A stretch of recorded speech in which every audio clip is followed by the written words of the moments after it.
what we see on this screen is the raw data. This is simply the voltages measured from the ground divided by the transmitter current level. So they're normalized voltages. And at this point, we are seeing only the data from one receiver. This happens to be a 3-receiver array that we were using to make the measurement. So I can do a right click on the screen and tell it to plot all sensors.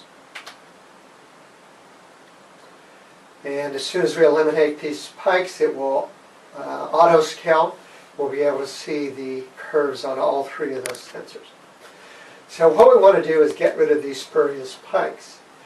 We use a filter. Click on filter and despike filter.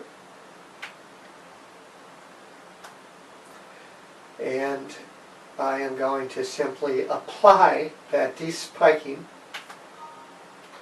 and it will apply to all readings. And it auto scales. You notice those large spikes have been eliminated, and we see all of the data on the first receiver.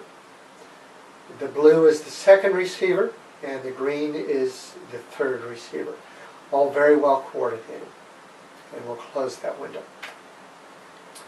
The next thing we want to do is create a pseudo section showing the changes in resistivity along the lines. And I will at random choose this first traverse. It starts at that green box right there. I'm going to click on that green box, do a right click, and draw a pseudo section. And this happens to be oriented in the north-south direction, which is defined as the y-axis. I will project it along the y-axis. And if we inspect the lines, you can see that we have a number of lines in our survey, and I am only going to use the first line, line 0, and all 3 receivers to create our pseudo section. And OK. And what we see on the screen now is a pseudo section projected along the north-south axis. This is our UTM northern coordinate.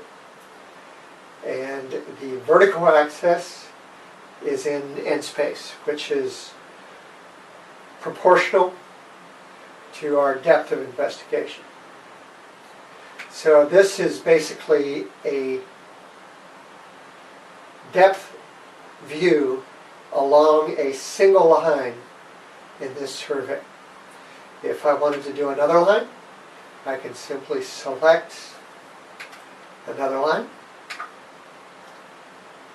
draw the pseudo section, again projected along the y-axis, and this is now line number 2. And make sure I have no other lines selected.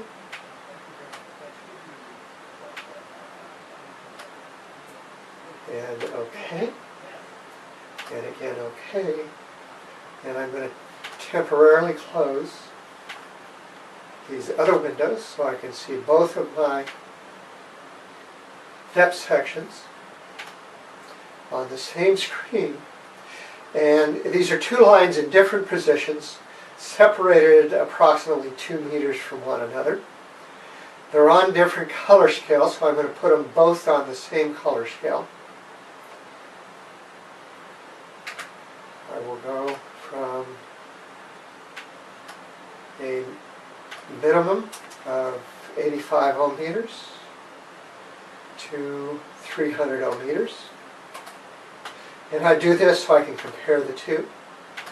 And I'll do that with the second depth section as well.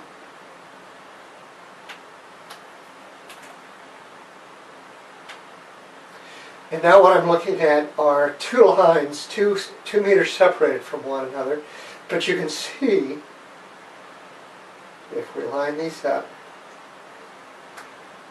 that there are features running laterally across our survey that are being picked up in both of these lines. We have a very conductive, the scale goes from blue for conductors to red for resistors. We have a conductive overburden, moderately resistive in the range of somewhere below 200 ohm meter lower layer, with changes in the depth of that layer, and two very strong resistors on the south end of that line. I will show you later how we will invert that data to get a true resistivity with depth. But what I'd first like to do is show you how we get a map view of this data. The two maps that we viewed already are simply depth sections that slice vertically into the earth. Now what we want to do is look at a horizontal plan view section. And in order to do that, I simply select another map. I'm going to draw a resistivity map. And I am going to sort that on n factor, which will give us a constant depth.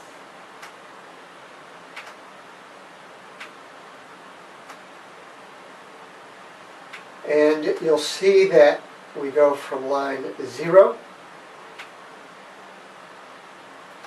to line 21. These are our 22 lines.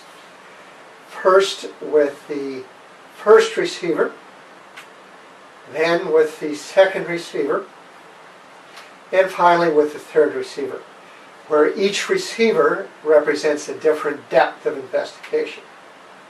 So let's do this. Let's select all of the first receivers down to line 21. And I'm going to mark all of these and simply click OK to give us a plan view map. So what we see now is a horizontal